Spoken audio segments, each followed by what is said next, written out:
You're listening to the N2K Space Network.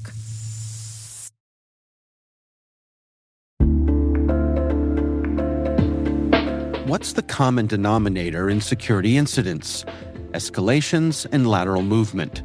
When a privileged account is compromised, attackers can seize control of critical assets. With bad directory hygiene and years of technical debt, identity attack paths are easy targets for threat actors to exploit, but hard for defenders to detect. This poses risk in Active Directory, Entra ID, and hybrid configurations. Identity leaders are reducing such risks with attack path management.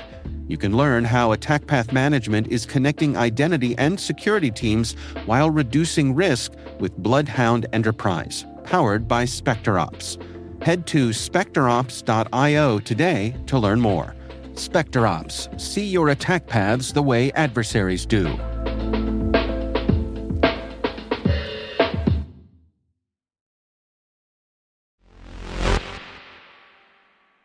Today is April 11th, 2025. I'm Maria Varmazes, and this is T-Minus. T-minus 20 seconds to LOS T-Drift. Go for deploy. Roger, roll.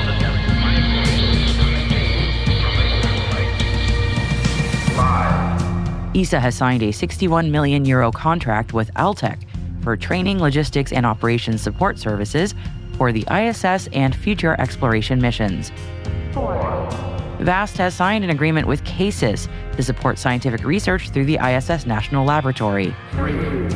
ispace-US and Zenno Power have signed an agreement to jointly develop technologies that enable lunar missions to survive the harsh lunar night.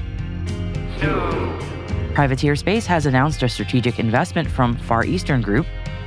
1. Bellatrix Aerospace is expanding operations to the United States. 0.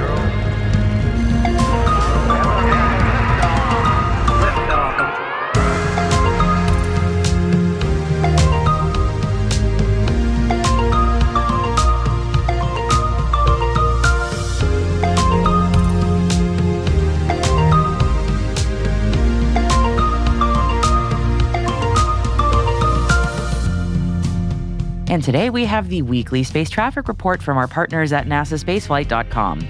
Stay tuned for that in the second half of the show.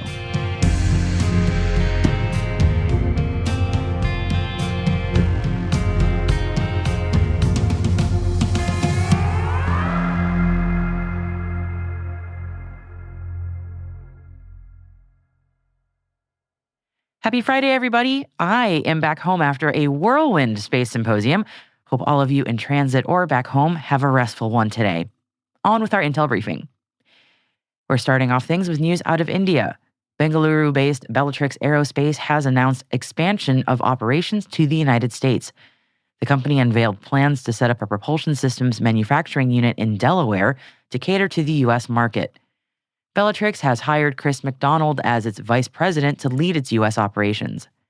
Yashas Karanam, COO and co-founder of Bellatrix Aerospace, told India Media that expanding into the United States has always been one of our top priorities, and with 3 consecutive successful propulsion missions, we believe our expertise in propulsion, reliability, and repeatable process excellence is a perfect fit for the rapidly growing U.S. commercial market, and our products are a perfect fit for the U.S. satellite constellations. This is the second indicator in the last month that the Indian company is looking overseas for expansion. Back in March, Bellatrix signed an MOU with Astroscale Japan to partner on propulsion solutions there. Privateer Space has announced a strategic investment from Far Eastern Group, which is one of Taiwan's largest and most influential conglomerates. Far Eastern Group, or FEG's, investment is the latest milestone for Privateer, following its $56.5 million Series A fundraise and Orbital Insight acquisition with a contract award from the National Geospatial Intelligence Agency. No details were shared about the amount of this investment. Privateer CEO and chairman Alex Fielding is quoted in the press release as saying that the company looks forward to working on public and private sector opportunities in the Asia-Pacific as it continues to expand globally. On to some partnership news now from the Space Symposium this past week. ispace-US and Zenno Power have signed an agreement to jointly develop technologies that enable lunar missions to survive the harsh lunar night. ispace-US and Zenno Power are aiming to be the first to address NASA's challenge of lunar night survival. They're exploring the integration of Zenno Power's radioisotope power systems, or RPS, into future lunar missions. Zenno Power says, unlike solar panels and batteries, their RPS provides continuous, reliable heat and electricity, regardless of solar availability, which makes them ideal for enabling a survive the lunar night capability.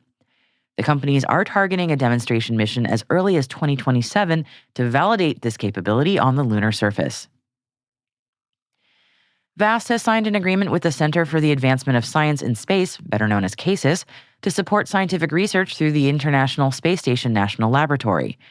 VAST says this partnership reinforces the company's commitment to advancing space-based research and strengthens its position as a key player in NASA's private astronaut missions to the ISS. Through the agreement, CASIS will collaborate on initiatives proposed by VAST designed to accelerate advancements in scientific discovery, commercial applications, and space station technology. The agreement also supports VAST's plans to conduct research proposed by astronauts and agencies collaborating on future NASA private astronaut missions. No surprise here, the Europeans also used the Space Symposium conference to announce new agreements. The European Space Agency signed an agreement to finalize a 5-year, €61 million contract with Altec, covering training, logistics, and operations support services for the ISS and future exploration missions from 2025 to 2029. And the UK Space Agency and the Norwegian Space Agency signed an MOU to strengthen the space partnership between the United Kingdom and Norway.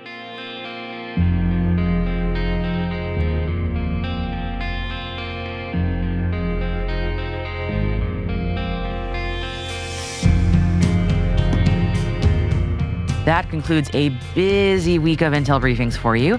Stick around for today's space traffic report from NSF. And if you are interested in learning more about all of the stories mentioned throughout this episode, then head to the selected reading section of our show notes. We've also included links to stories for you about Fysica's acquisition of Space Vector and news from the Space Force Base in Greenland. Hey T-Minus crew, tune in tomorrow for T-Minus Deep Space. It's our show for extended interviews, special editions, and deep dives with some of the most influential professionals in the space industry.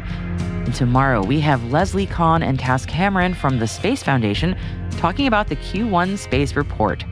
Check it out while you're recovering from the week that was. I know I will be.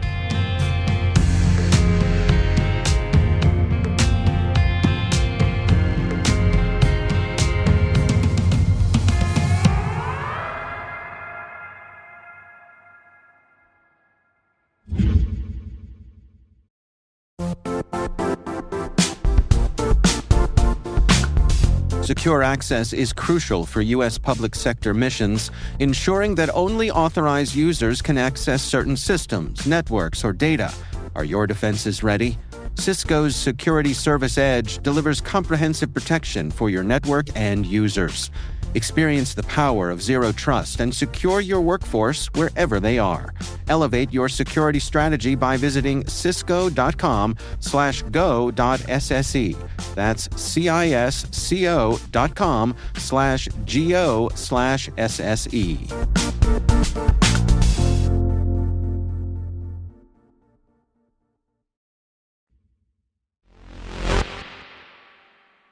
And now on with our weekly space traffic report. Here is Elysia Siegel from NASASpaceflight.com.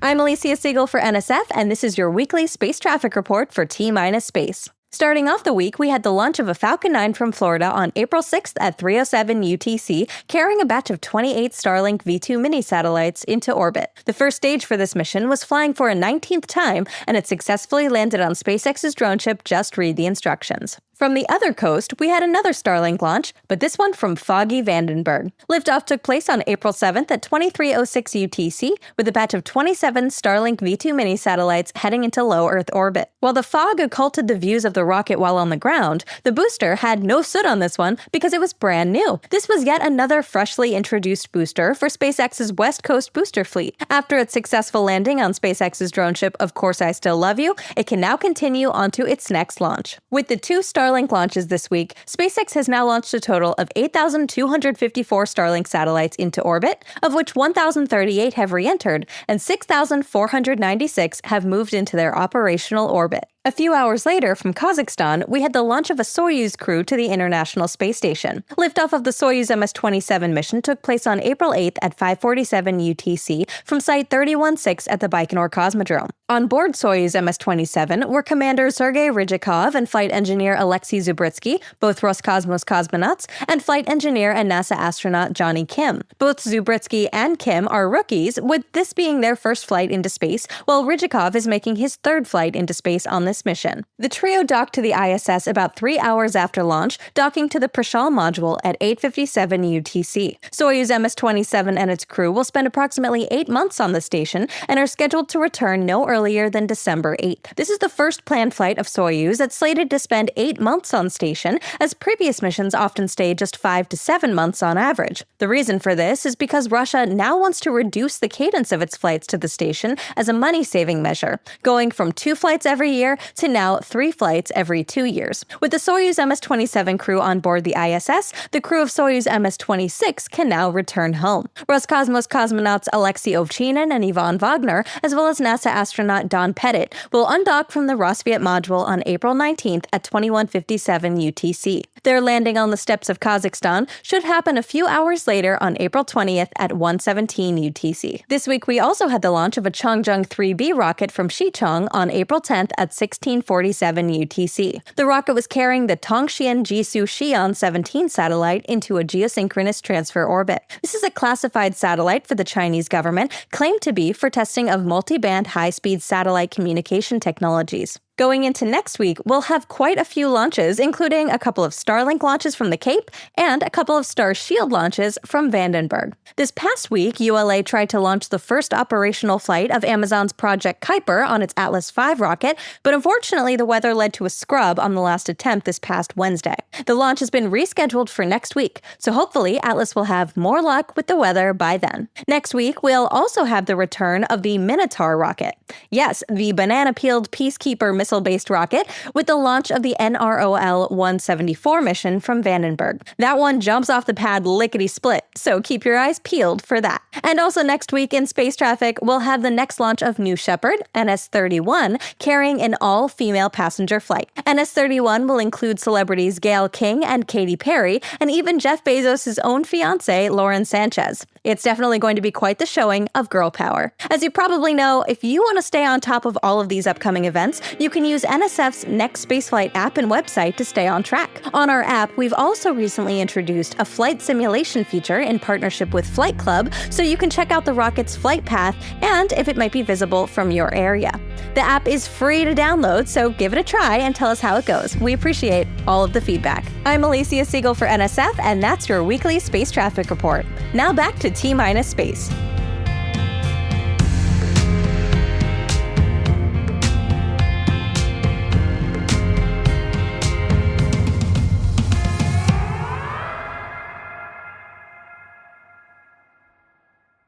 We'll be right back.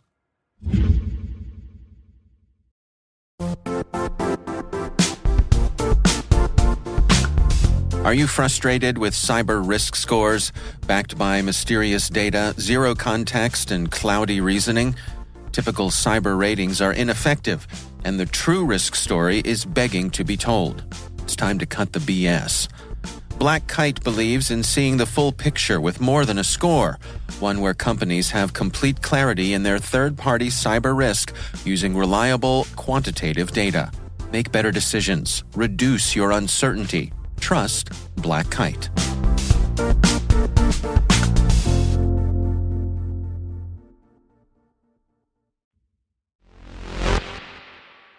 Welcome back. As we've often noted here on T-Minus, several nations make a big deal of their space programs, sometimes going as far as having a National Space Day or some other kind of national celebration in honor of their country's space achievements.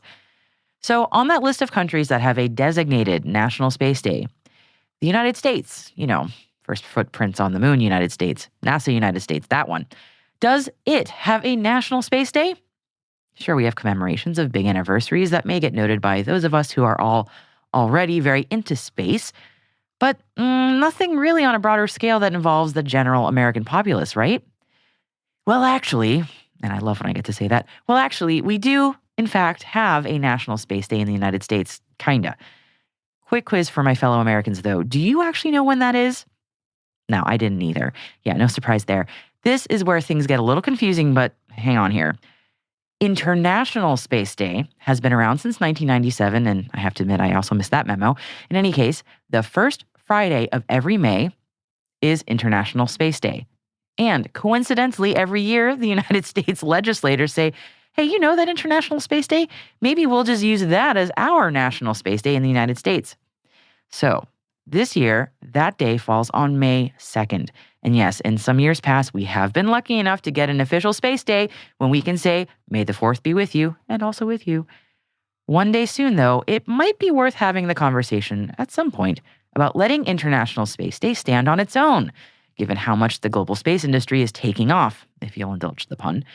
If we do that, perhaps we have the United States celebrate its own space achievements on its own day instead of trying to do a 2-for-1.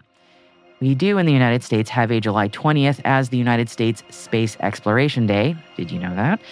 But maybe we take a second look at that. Just a thought.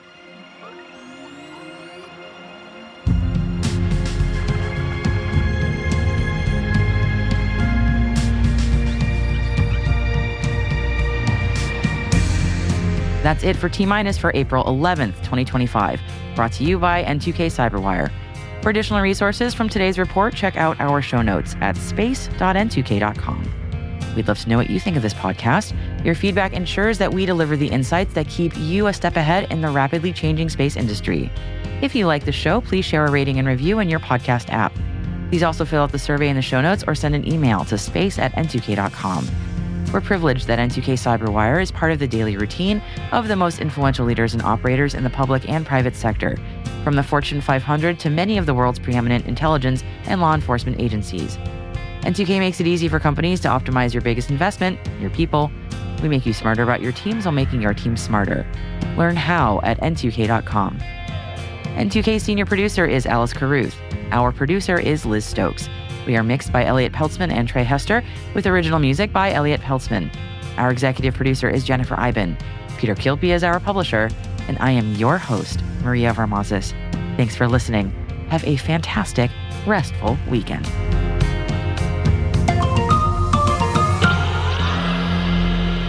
T-Minus.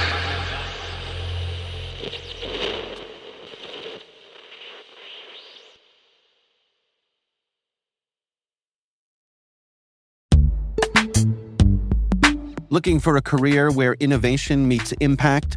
Vanguard's technology team is shaping the future of financial services by solving complex challenges with cutting-edge solutions. Whether you're passionate about AI, cybersecurity, or cloud computing, Vanguard offers a dynamic and collaborative environment where your ideas drive change. With career growth opportunities and a focus on work-life balance, you'll have the flexibility to thrive both professionally and personally. Explore open cybersecurity and technology roles today at vanguardjobs.com.